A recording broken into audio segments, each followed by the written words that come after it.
1장 20절 말씀입니다. 찾으셨는 줄 알고 제가 읽도록 하겠습니다. 장세로부터 그의 보이지 않는 것들 곧 그의 영원하신 능력과 신성이 그 만드신 만물에 분명히 보여져 알게 되나니 그러므로 저희가 핑계치 못할지니라. 아멘. 다 함께 기도 드리도록 하겠습니다.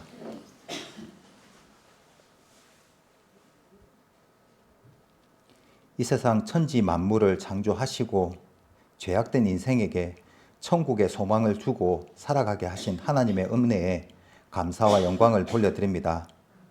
한 주간 하나님의 은혜 가운데 살게 하시고 또 이렇게 귀한 주의 날을 맞이하여서 형제 자매들을 불러 모아서 하나님의 말씀을 나눌 수 있도록 이 시간 허락하여 주심에 감사와 영광을 돌려드립니다. 늘 저희들의 마음 가운데 하나님을 더욱더 사모하고 사랑할 수 있는 마음들을 품게 허락하여 주시고 믿음을 더하여 주셔서 온전히 하나님이 보시기에 선하고 아름다운 삶들을 저희들이 살아드릴 수 있도록 늘 저희들 마음 가운데 하나님의 말씀으로 인도하여 주시기를 간절히 빌고 원합니다. 세상은 너무나 험악하고 또 해외나 국내나 너무 어수선한 시대를 우리는 살아가고 있습니다. 이 어수선한 시대에 세상 풍조에 밀려 넘어지고 쓰러지는 것이 아니라 온전히 하나님의 말씀에 의지하여 믿음을 따라 굳건히 이기는 우리들의 삶들이 될 수 있도록 늘 우리들의 마음 가운데 하나님의 말씀이 기억나게 하시고 그 말씀이 우리 삶들 가운데 적용될 수 있도록 하나님께서 우리들의 마음과 생각을 주장하여 주시기를 간절히 빌고 원합니다. 세상을 돌아보고 하나님을 알지 못하는 뭇 영혼들에게 하나님의 말씀을 전하는 삶들로 또 하나님의 말씀에 순종하는 삶들로 우리들이 살아갈 수 있도록 하나님께서 인도하여 주시기를 간절히 빌고 원합니다.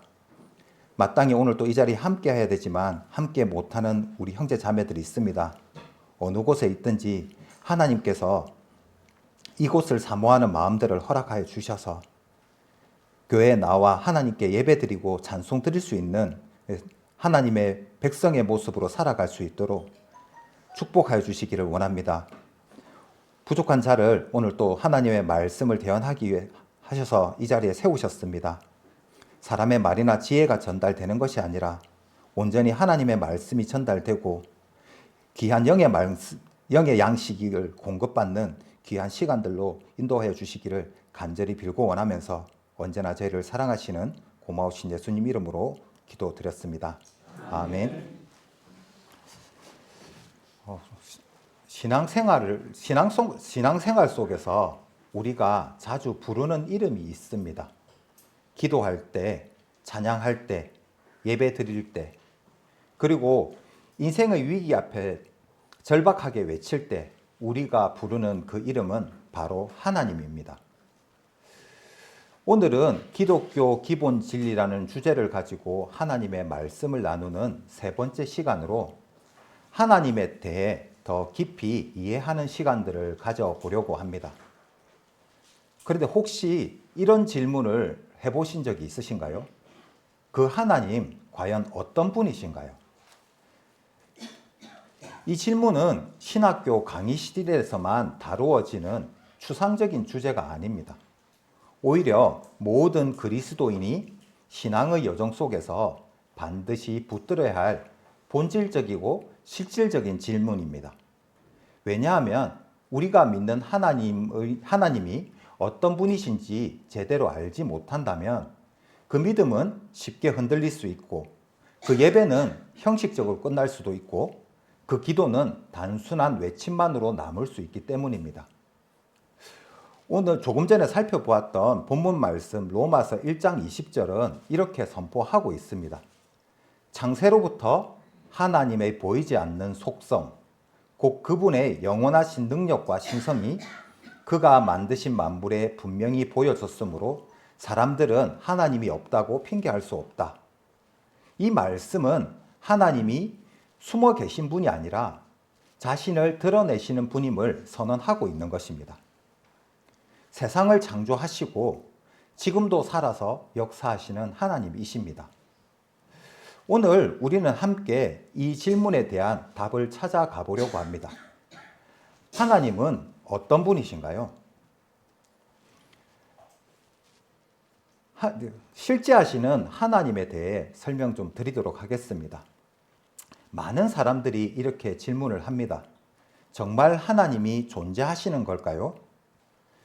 특히 하나님을 인격적으로 경험해 보았다는 감각이 없는 이들에게는 이 물음이 더욱 깊고 절박하게 다가옵니다. 눈에 보이지 않기 때문에, 삶의 고난이 있기 때문에 하나님의 존재를 의심하는 사람들도 있습니다. 그런데 분명한 것은 하나님이 계시다는 증거가 우리 주변에, 그리고 우리의 삶 속에, 그리고 우리의 마음 안에도 분명히 있습니다. 하나님은 창조 세계를 통해서도 하나님의 실제를 드러내십니다. 시편 말씀을 조금 찾도록 하겠습니다. 시편 19편 말씀입니다.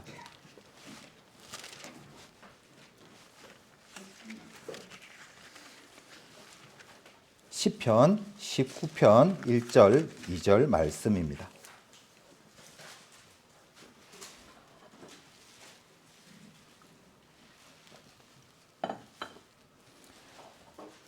시편 19편 1절 2절 말씀입니다.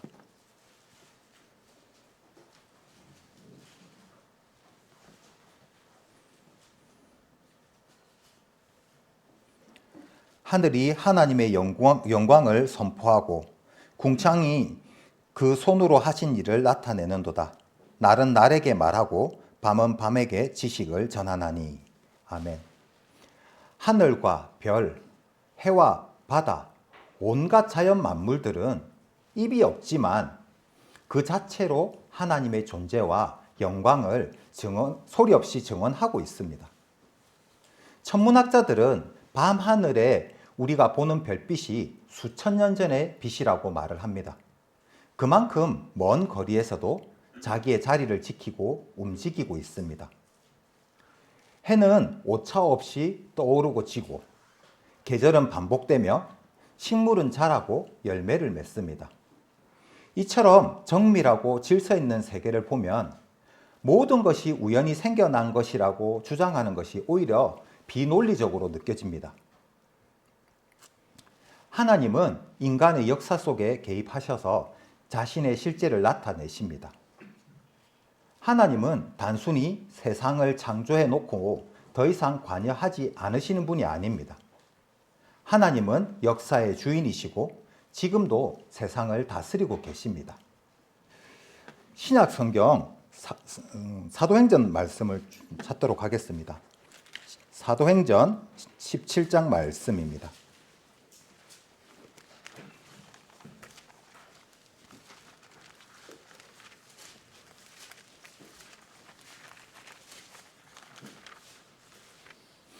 사도행전 17장 26절에서 27절 말씀입니다.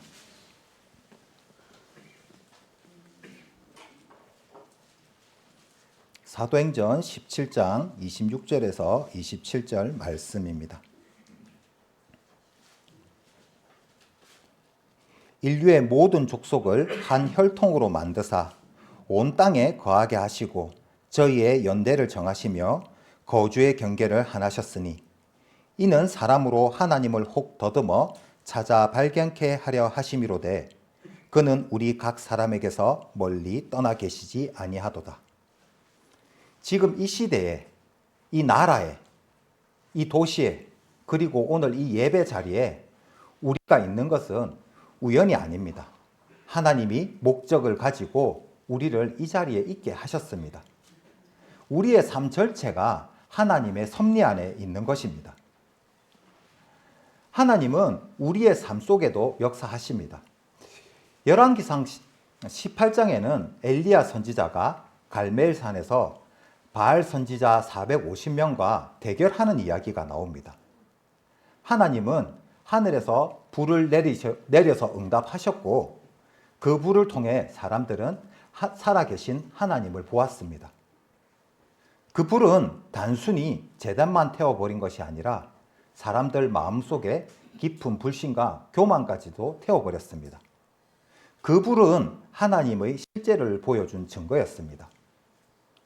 우리가 신앙생활을 하다가 보면 하나님이 살아 계시는구나 하고 느끼는 순간들을 경험하게 됩니다.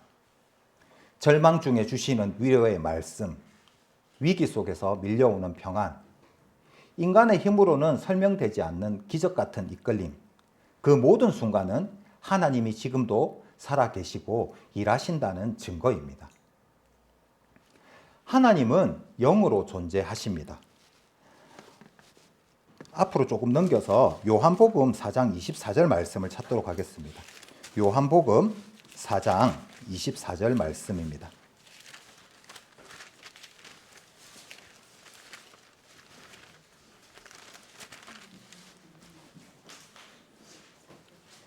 요한복음 4장 24절 말씀입니다.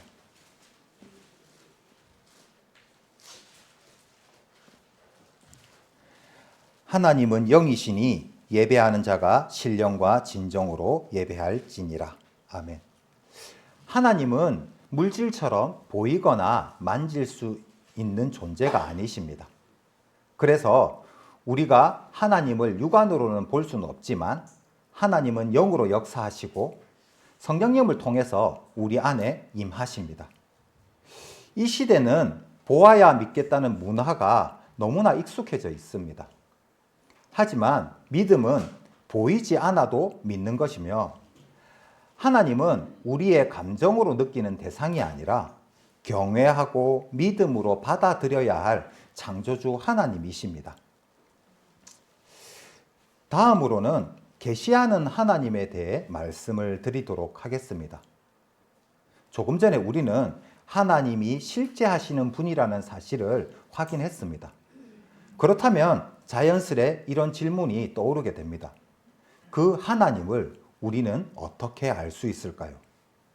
보이지 않는 하나님을 어떻게 만나고 이해하고 친밀하게 관계를 맺을 수 있을까요?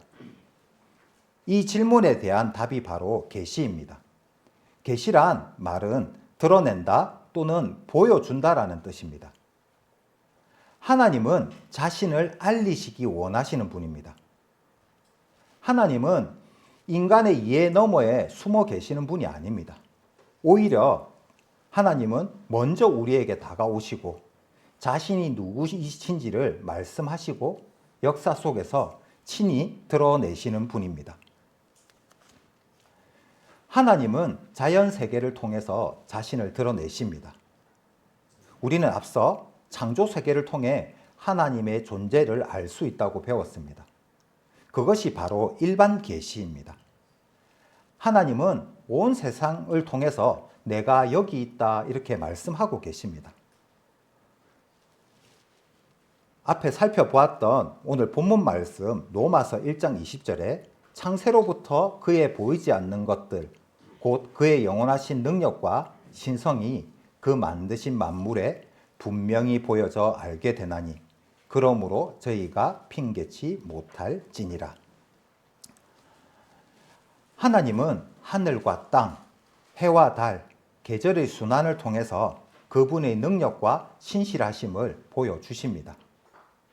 예를 들자면 아침에 해가 떠오르는 것을 볼 때 하나님의 신실하심을 느낄 수 있고 밤하늘의 별빛에서 하나님의 위엄과 광대하심을 볼 수 있으며 가을 들판의 황금벼 이삭을 보면 하나님의 공급하심을 떠올릴 수 있습니다. 겨울의 침묵 속에서도 생명을 품으시는 하나님의 계획을 느낄 수 있습니다.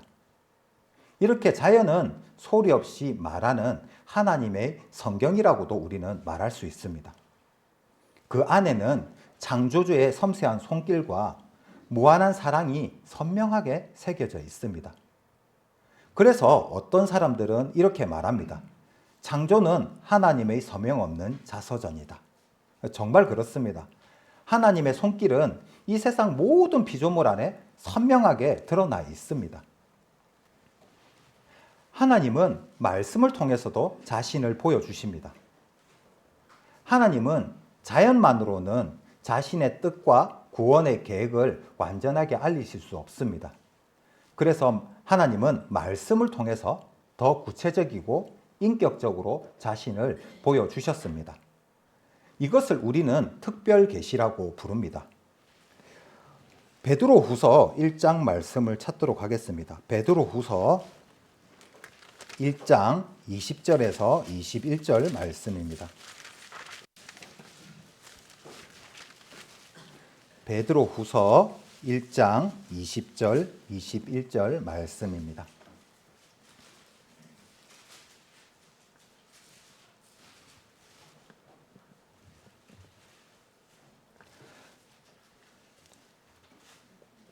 먼저 알 것은 경의 모든 예언은 사사로이 풀 것이 아니니 예언은 언제든지 사람의 뜻으로 낸 것이 아니요 오직 성령의 감동하심을 입은 사람들이 하나님께 받아 말한 것임이니라.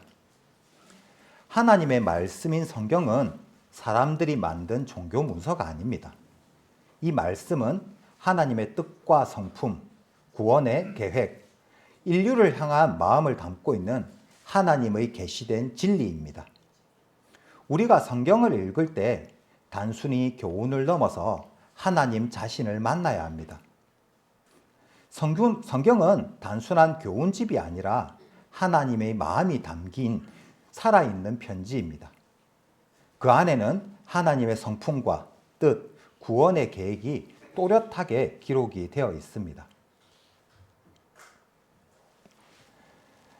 하나님이 우리 자신에게 보여주신 방법 중에 가장 놀랍고 확실한 방법은 바로 예수 그리스도를 통해 이루어진 계시입니다. 요한복음 1장 18절에는 본래 하나님을 본 사람이 없으되 아버지 품속에 있는 독생하신 하나님이 나타내셨느니라라고 기록을 하고 있습니다. 예수님은 이 땅에 오신 하나님이십니다. 예수님은 단순히 하나님의 대리인이나 선지자가 아닙니다. 예수님은 하나님의 본체이시며 하나님의 성품과 마음을 가장 온전히 보여주신 분입니다. 히브리서 앞으로 좀 넘겨서 히브리서 1장 말씀을 조금 찾도록 하겠습니다. 히브리서 1장 1절에서 2절 말씀입니다.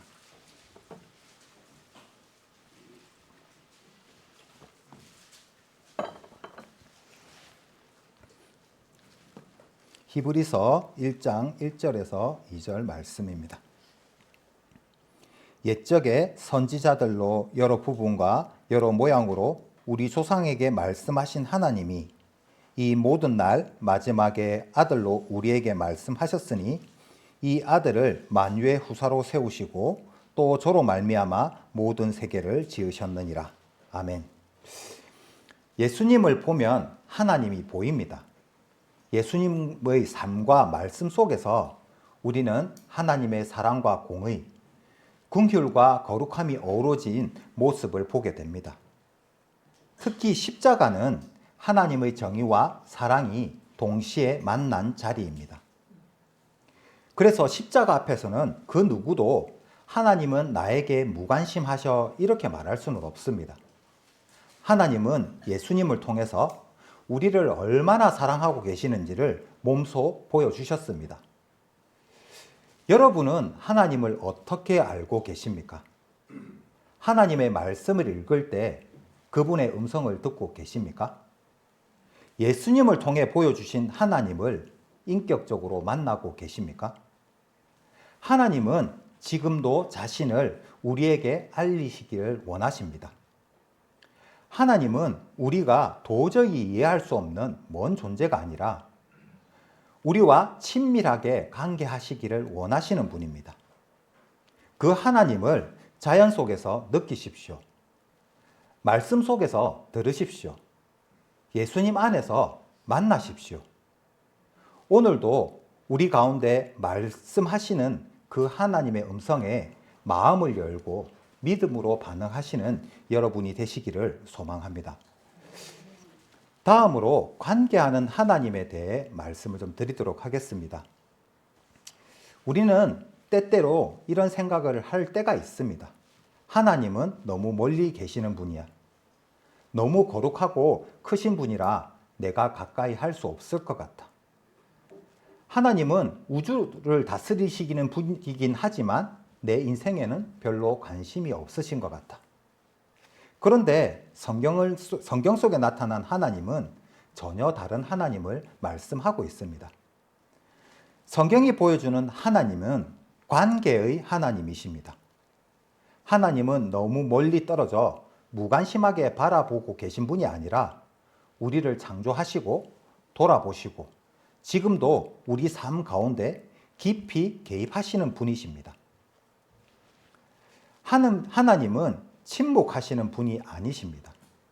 하나님은 지금도 우리에게 말씀하고 계시는 하나님이십니다. 하나님이 말씀으로만 하는 것이 아니라 때로는 우리의 상황 속에서, 때로는 사람을 통해서, 때로는 고난을 통해서, 무엇보다 성경 말씀과 성령님을 통해 우리에게 말씀하고 계십니다. 뿐만 아니라 하나님은 우리를 보시고 우리의 말을 들으십니다. 창세기 11장 5절에는 여호와께서 인생들의 쌓은 성과 대를 보시려고 강림하셨다라고 기록을 하고 있습니다. 하나님은 우리 눈에 보이지는 않지만 우리의 행동뿐만 아니라 마음의 중심, 동기까지도 다 보고 계십니다. 시편 94편 9절에는 귀를 지으신 자가 듣지 아니하시랴, 눈을 만드신 자가 보지 아니하시랴라고 반문하고 있습니다. 우리는 가끔 하나님께 기도할 때 이런 생각을 하곤 합니다. 하나님이 내 기도를 듣고 계시기는 할까? 예레미야서를 한번 찾도록 하겠습니다. 예레미야서 33장 말씀입니다.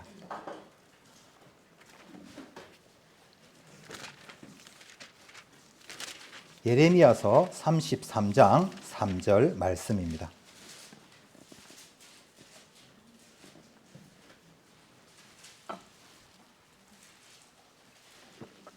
예레미야 33장 3절 말씀입니다.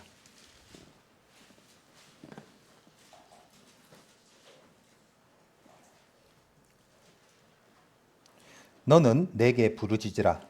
내가 내게 응답하겠고 내가 알지 못하는 크고 비밀한 일을 내게 보이리라. 아멘. 하나님은 우리의 기도에 반드시 응답하시겠다고 약속하셨습니다. 하나님은 우리의 속삭임도, 눈물 어린 기도도, 말로 표현하지 못하는 깊은 탄식조차도 다 듣고 계십니다. 그분은 우리의 마음의 중심을 아시고 가장 은밀한 고백까지도 기억하시는 자비의 하나님이십니다. 하나님은 사랑도 하시며 질투도 하십니다. 하나님은 인격을 가지신 분으로서 감정이 없는 초월적인 분이 아닙니다. 그분은 사랑도 하시고 기뻐도 하시며 죄와 우상 숭배를 향한 거룩한 질투를 나타내시는 분입니다. 출애굽기 20장 5절에는 그들에게 절하지 말며 그것들을 섬기지 말라. 나 여호와 너희의 하나님은 질투하는 하나님인즉 나를 미워하는 자의 죄를 갚되 아비로부터 아들에게로 3, 4대까지 이르게 하거니와 라고 기록을 하고 있습니다. 여기서 말하는 하나님의 질투는 사람의 이기적인 질투와는 전혀 다른 것입니다. 그것은 마치 부모가 자녀를 사랑할 때 느끼는 거룩한 마음의 반응입니다. 하나님은 우리가 우상에게 마음을 뺏길 때 슬퍼하시고 죄 가운데 있을 때 아파하십니다. 그러나 우리가 돌아올 때는 기뻐하시고 마치 아버지가 돌아온 탕자를 껴안듯이 반가워하시며 안아주시는 분이십니다. 요한일서 4장 10절에는 이 관계의 본질을 분명히 말하고 있습니다. 사랑은 여기 있으니 우리가 하나님을 사랑한 것이 아니요 오직 하나님이 우리를 사랑하사 우리 죄를 위하여 화목 제물로 그 아들을 보내셨음이라. 하나님의 사랑은 먼저 다가오는 사랑입니다. 조건 없는 사랑입니다. 그리고 절대 변하지 않는 사랑입니다. 하나님은 아버지로서 우리를 품으십니다. 예수님께서 제자들에게 기도를 가르치실 때 가장 먼저 하신 말씀은 바로 이것이었습니다. 하늘에 계신 우리 아버지여. 하나님은 우리에게 아버지라 부를 수 있는 특권을 주셨습니다. 이것은 놀라운 은혜입니다. 하나님은 멀리 계신 왕이 아니라 우리 가까이에 계시며 우리를 품어주시는 아버지이십니다. 우리는 하나님의 자녀이며 하나님은 우리를 특별히 사랑하시는 아버지이십니다. 로마서 8장 말씀을 조금 찾도록 하겠습니다. 로마서 8장 15절에서 17절 말씀입니다.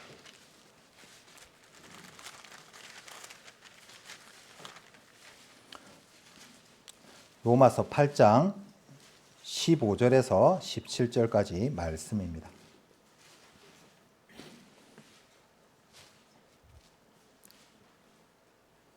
그러므로 형제들아, 내가 빚진 죄송합니다. 너희는 다시 무서워하는 종의 영을 받지 아니하였고 양자의 영을 받았으므로 아바 아버지라 부르짖느니라.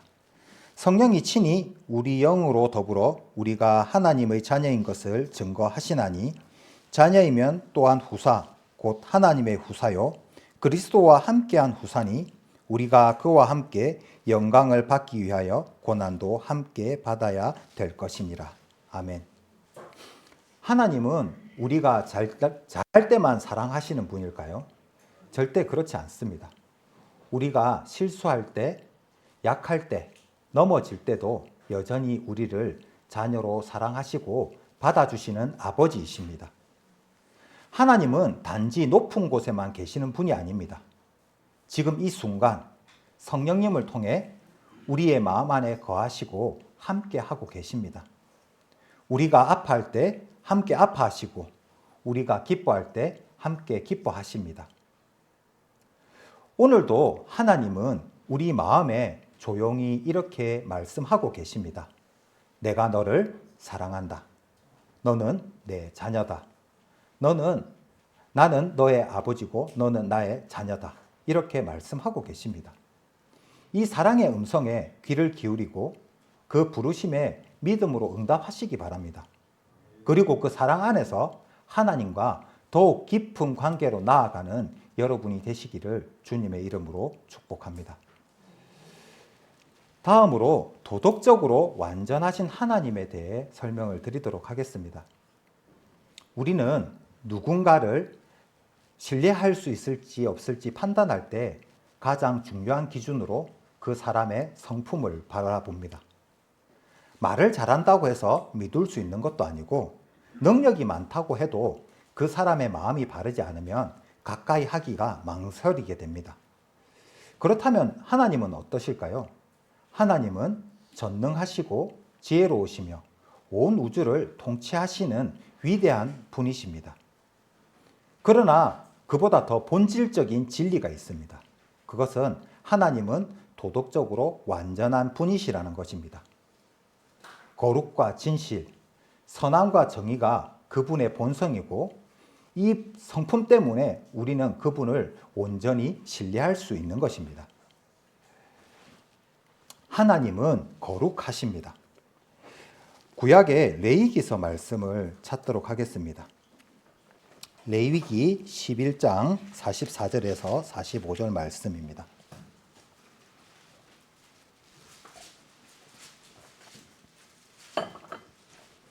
레위기 11장 44절에서 45절 말씀입니다.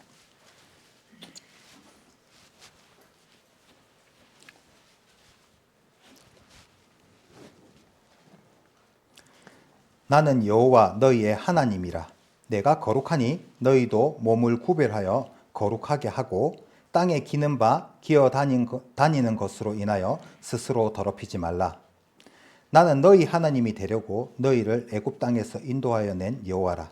내가 거룩하니 너희도 거룩할지어다. 여기서 말하는 거룩함은 단순히 도덕적으로 깨끗하다는 의미가 아닙니다. 거룩하다는 말은 구별되었다는 뜻입니다. 하나님은 죄로부터, 세상의 악함으로부터, 그리고 모든 피조물과도 본질적으로 구별되신 분입니다.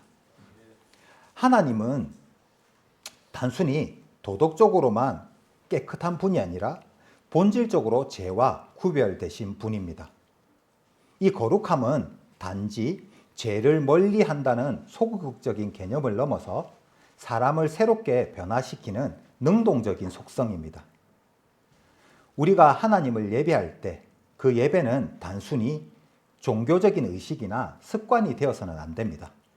거룩하신 하나님 앞에 온 마음과 태도로 나아가는 시간이 되어야 합니다. 하나님은 신실하시고 진실하십니다. 시편 36편 5절에는 여호와여 주의 인자하심이 하늘에 있고 주의 성실하심이 공중에 사무쳤나이다, 이렇게 찬양하고 있습니다.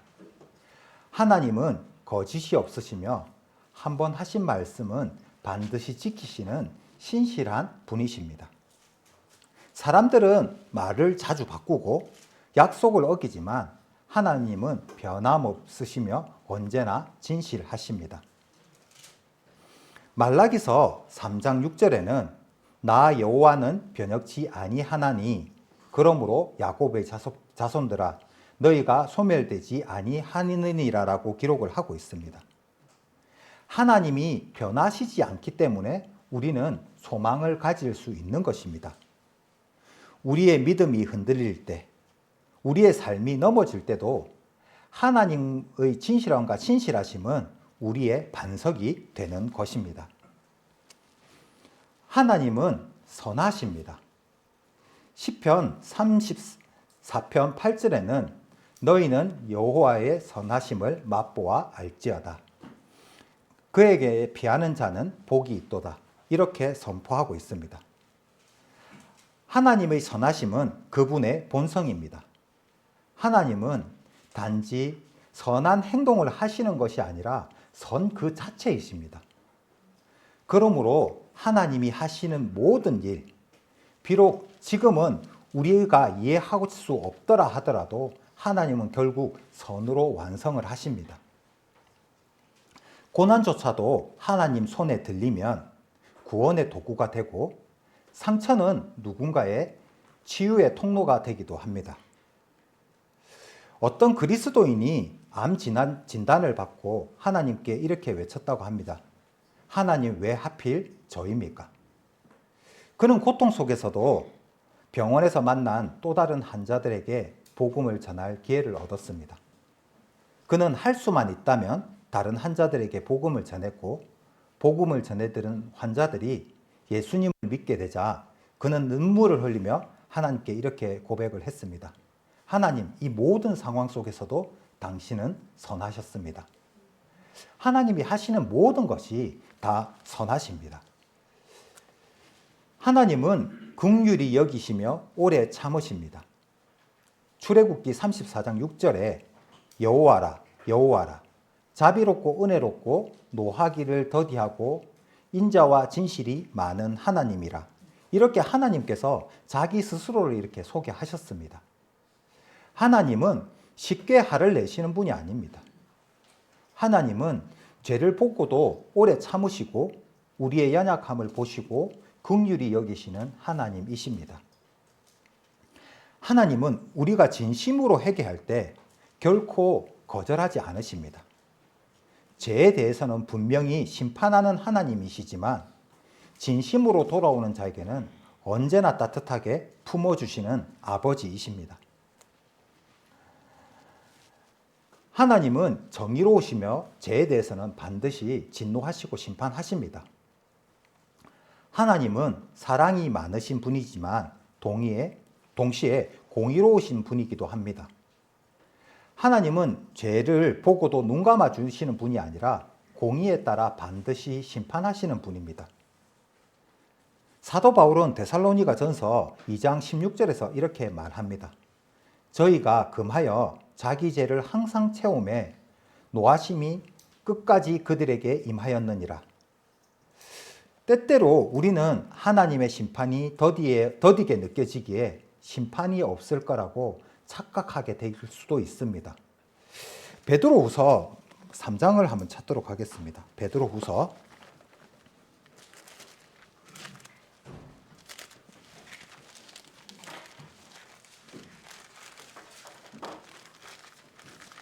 베드로후서 3장 9절 말씀입니다.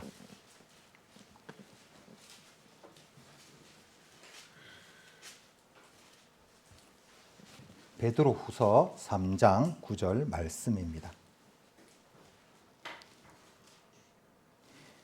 주의 약속은 어떤 이의 더디다고 생각하는 것 같이 더딘 것이 아니라 오직 너희에 대하여 오래 참으사 아무도 멸망치 않고 다 회개하기에 이르기를 원하시느니라. 아멘. 하나님의 심판은 우리를 정죄하기 위함이 아니라 회개하고 인도하기 위한 하나님의 인내에서 비롯된 것입니다. 지금은 은혜의 시간입니다. 하나님은 우리가 멸망치 않고 돌아오기를 간절히 기다리고 계십니다. 하나님이 단지 좋기만 하신 분일까요? 그렇지 않습니다. 하나님은 거룩하시고 진실하시며 선하시고 오래 참으시고 공의로우신 분입니다. 하나님의 도덕적 완전성은 그분이 단지 무서운 재판관이 아니라 신뢰할 수 있는 사랑의 하나님이심을 보여주는 것입니다. 우리는 그분을 두려움으로 경외함과 동시에 사랑으로 신뢰하며 나아갈 수 있어야 합니다. 그런데 하나님의 성품을 오해하면 우리의 믿음도 잘못될 수 있습니다. 하나님은 변덕스럽지 않으시고 기분에 따라 사랑하거나 벌하시는 분이 아닙니다. 항상 일정하시고 공정하시며 신실하신 분입니다. 오늘 이 시간 그 하나님 앞에 우리의 삶을 다시 돌아보고 그분을 더욱 깊이 신뢰하며 정직하고 거룩한 삶으로 나아가는 여러분이 되시기를 축복합니다. 다음으로 하나님의 고유한 속성에 대해 말씀드리도록 하겠습니다. 우리는 누군가를 설명할 때 흔히 비교를 사용합니다.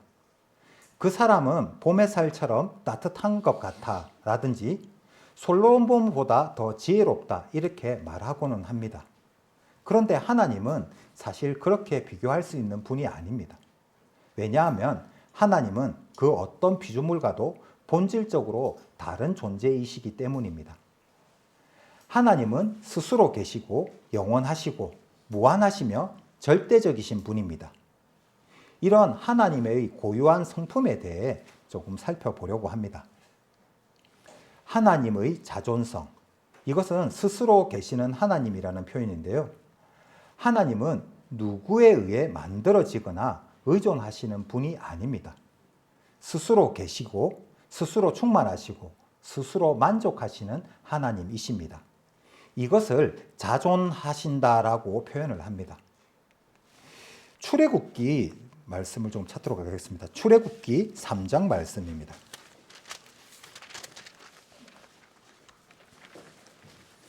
출애굽기 3장 14절 말씀입니다.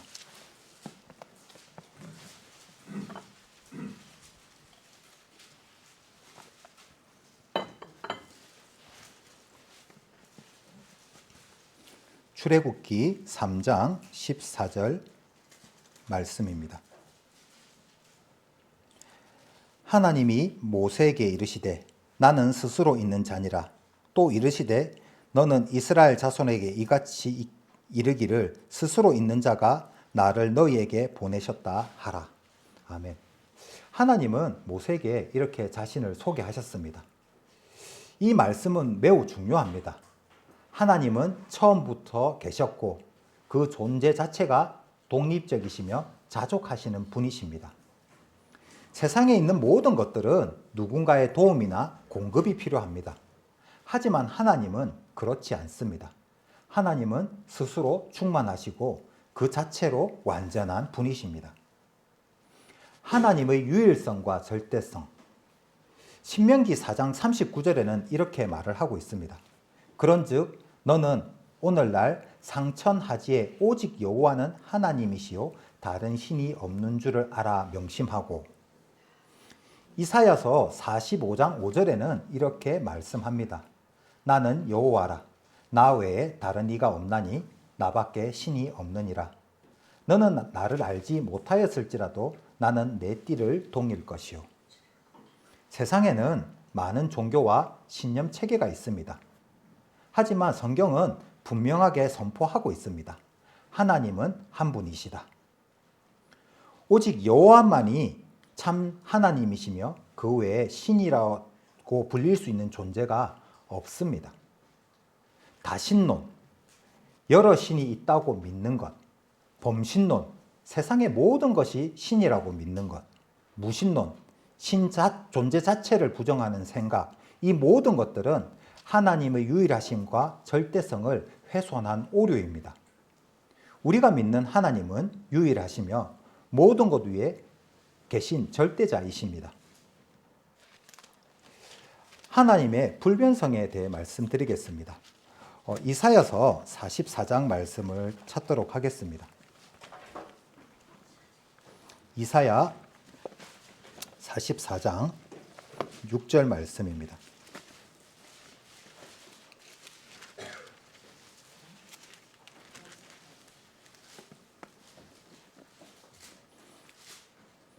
이사야 44장 6절 말씀입니다.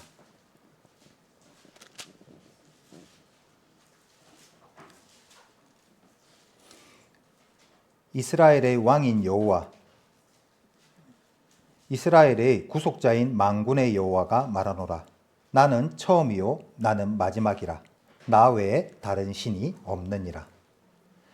하나님은 시작도 끝도 없으시며 시간의 제약도 받지 않으십니다. 우리는 과거, 현재, 미래를 따로 구분하지만 하나님은 처음부터 끝까지 동일하게 존재하시는 분입니다. 야고보서 1장 17절에는 이렇게 말합니다. 각양 좋은 은사와 완전한 선물이 다 위로부터 빛의 아들들에게로 내려오나니 빛의 아버지께로 내려오나니 그는 변함도 없으시고 회전하는 그림자도 없으시느니라. 세상은 계속 변합니다. 인간은 상황이나 감정에 따라 변화하지만 하나님은 어제나 오늘이나 영원토록 동일하십니다. 그렇기 때문에 하나님의 사랑도 구원의 약속도 진리도 변하지 않습니다. 이것이 우리가 소망을 잃지 않는 이유이며 우리의 신앙의 근거가 됩니다. 하나님의 편재성. 하나님은 특정한 장소에만 계시는 분이 아닙니다. 하나님은 모든 곳에 계시며 동시에 모든 사람을 살피시는 편재하시는 하나님이십니다.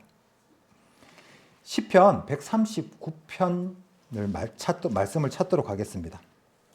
시편 139편 7절 8절 말씀입니다.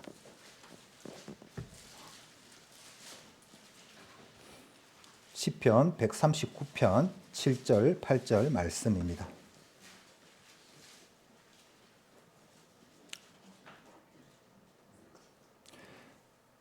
내가 주의 신을 떠나 어디로 가며 주의 앞에서 어디로 피하리이까? 내가 하늘에 올라갈지라도 거기 계시며 음부에서 내 자리를 펼지라도 거기에 계시니이다. 아멘. 우리는 혼자라고 느낄 때가 많습니다. 하나님은 우리와 언제나 함께 하고 계십니다. 하나님은 다른 나라에도 계시고 저기 먼 바다에도 계시고 옥곡시장에도 계시고 지금 이 예배 자리, 이 교회 안에도 계십니다. 어디서든지 하나님은 우리를 보고 계시고 우리와 함께 하시는 그런 하나님이십니다. 하나님의 전지성.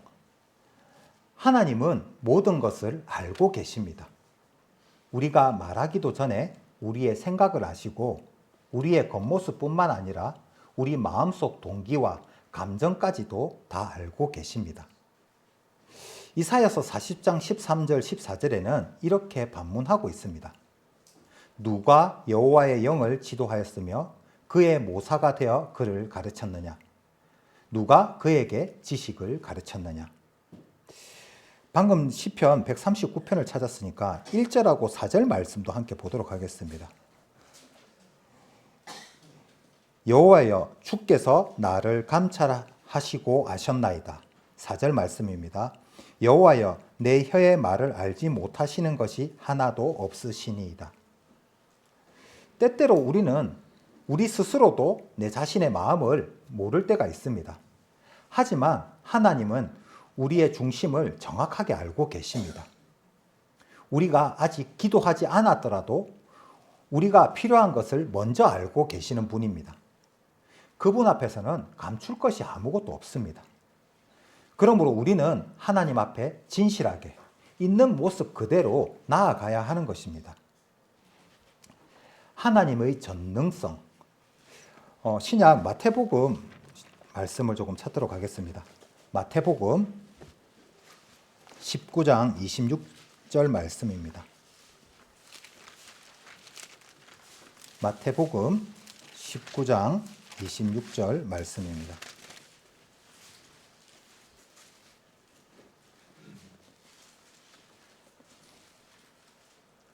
마태복음 19장 26절 말씀입니다.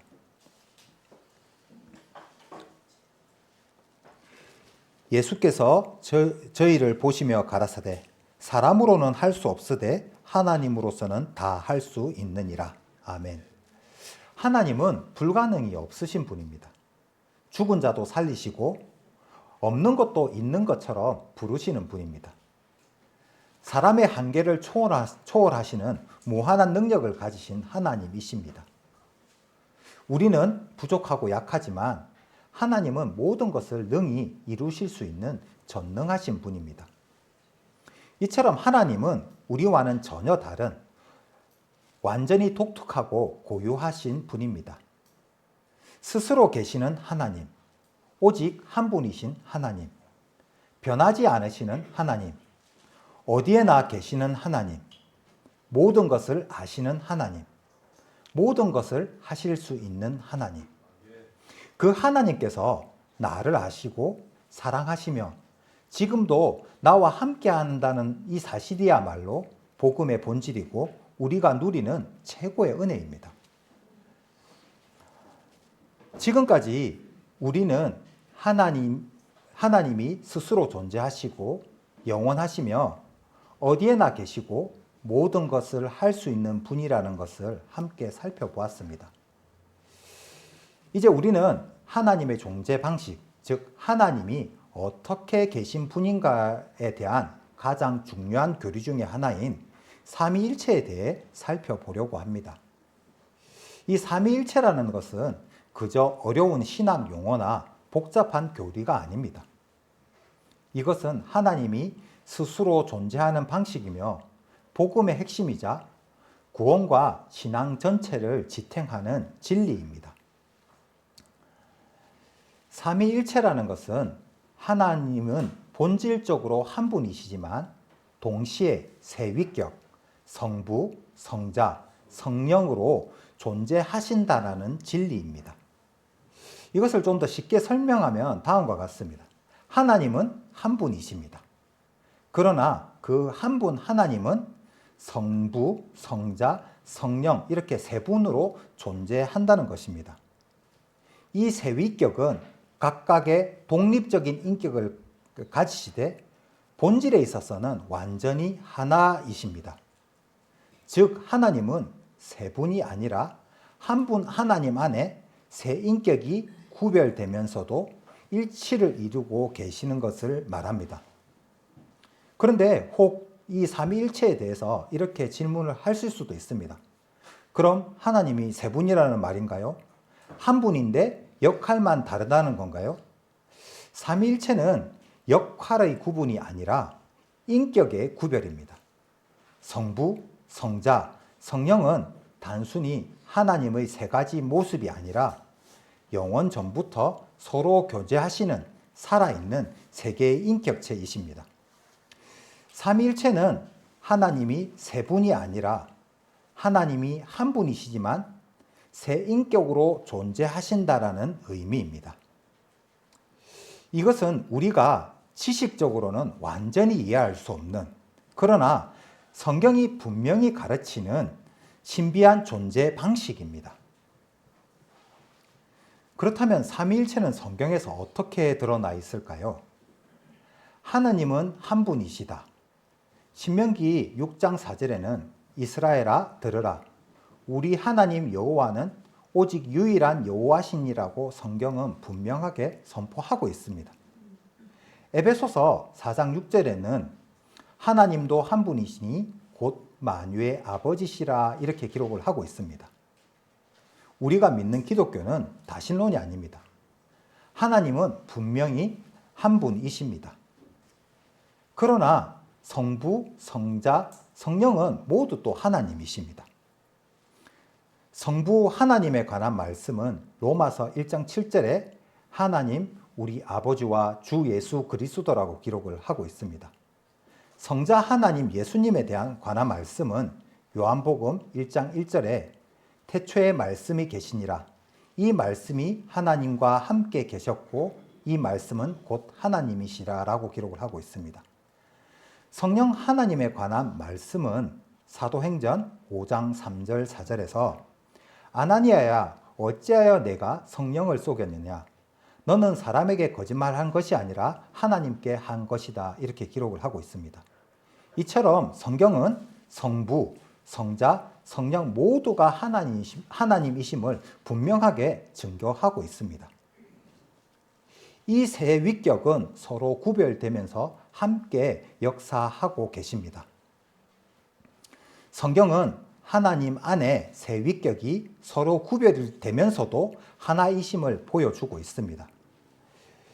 요한복음 3장 17절에는 아버지께서 아들을 보내셨다고 기록을 하고 있고 요한복음 14장 26절에는 아버지께서 예수님의 이름으로 성령님을 보내셨다고 기록을 하고 있으며 요한복음 14장 16절에는 예수님이 아버지께 간구하셔서 또 다른 보혜사를 보내셨다라고 기록을 하고 있습니다.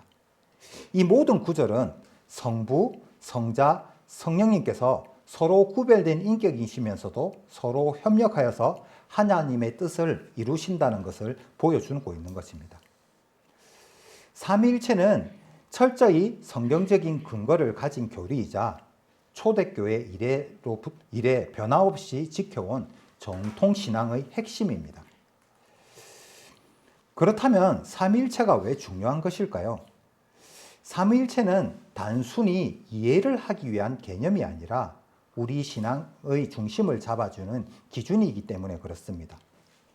삼위일체는 신학적으로 중요합니다. 삼위일체 교리를 제대로 이해하지 못하면 예수님이나 성령님을 하나님보다 낮게 보거나 하나님이 세 분이라는 다신론적으로 잘못된 생각에 빠질 수도 있습니다. 삼위일체 교리는 이러한 신앙의 오해를 막아주는 울타리가 됩니다. 삼위일체 교리는 복음적으로도 중요합니다. 십자가 복음은 삼위 하나님의 협력 사역입니다. 성부 하나님은 구원의 계획을 세우시고 성자 예수님은 십자가에서 그 뜻을 이루셨고 성령 하나님은 그 구원을 우리에게 적용하십니다. 이 삼위에 일치된 사랑과 사역이 없다면 복음도 존재할 수 없습니다. 삼위일체 교리는 관계적으로도 중요합니다. 삼위일체 하나님은 영원 전부터 완전한 관계 안에서 존재하신 분입니다. 삼위일체 하나님 안에는 본래부터 사랑과 교제가 있었습니다. 그래서 인간도 관계적인 존재로 창조되었기 때문에 서로 사랑하고 연합할 때 하나님의 형상을 가장 잘 반영하게 됩니다. 가정과 교회, 모든 공동체는 삼위일체 하나님의 관계를 본받아야 할 거룩할 모델들입니다. 삼위일체 하나님을 믿는다는 것은 단지 그 교리를 머리로만 이해했다는 것이 아니라 그 사랑과 교제 관계 안으로 우리도 부름을 받았다는 사실을 깨닫는 것입니다. 우리는 그 사랑의 초대를 받은 사람들입니다.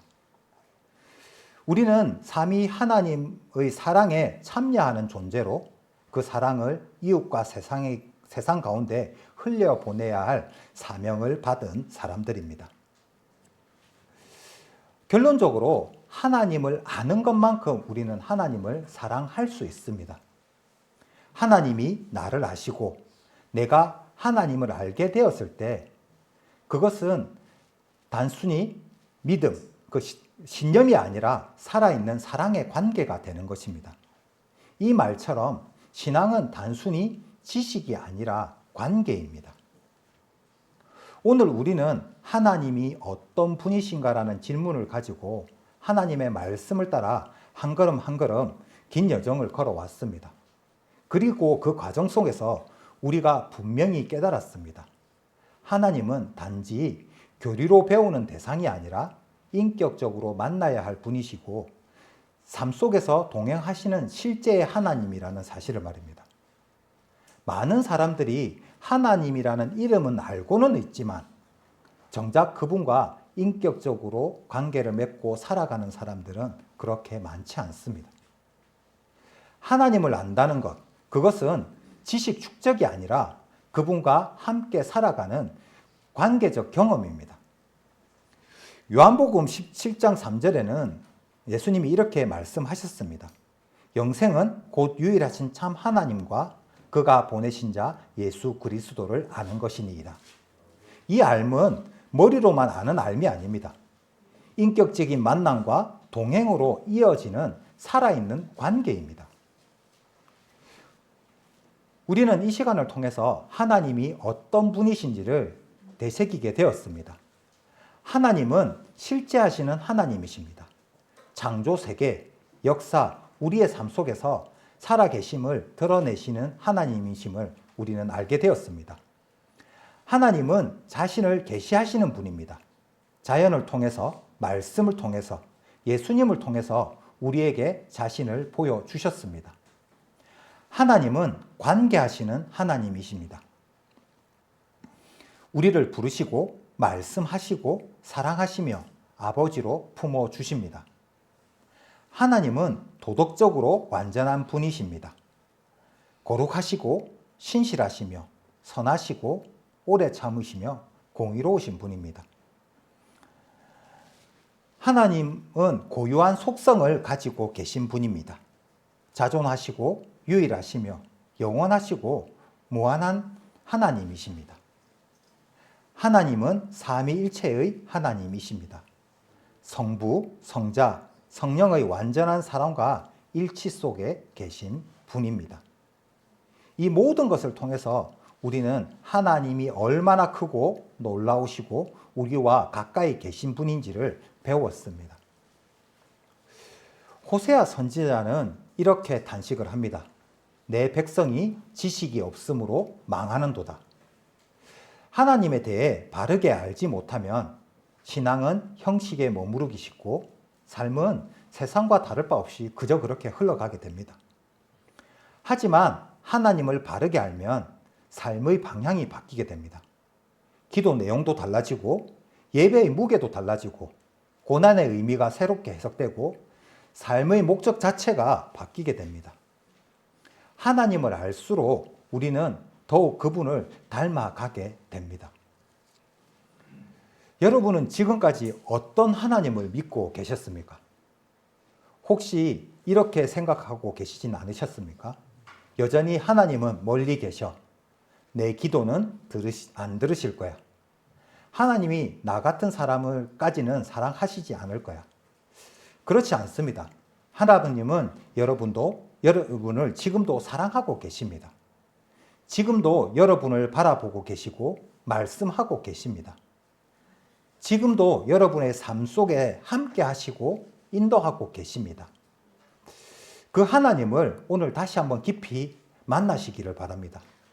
그분을 진심으로 예배하고 그분을 온전히 신뢰하며 그분께 삶을 드리는 결단이 있기를 소망합니다.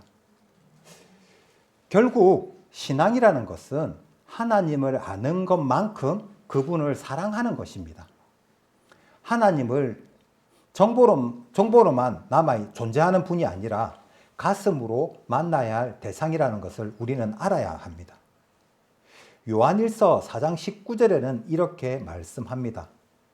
우리가 사랑함은 그가 먼저 우리를 사랑하셨습니다. 하나님이 우리를 먼저 사랑하셨기 때문에 우리는 그 사랑을 깨닫고 예배하고 기도하고 순종하며 복음을 전하는 삶을 살아가게 됩니다. 사랑하는 성도 여러분, 이제 우리는 하나님에 대해 조금 더 깊이 알게 되었습니다. 그런데 여기서 멈출 수는 없습니다. 하나님을 아는 지식은 반드시 더 큰 사랑과 순종으로 이어져야 하는 것입니다. 하나님을 진짜 아는 사람은 예배를 가볍게 드리지 않습니다.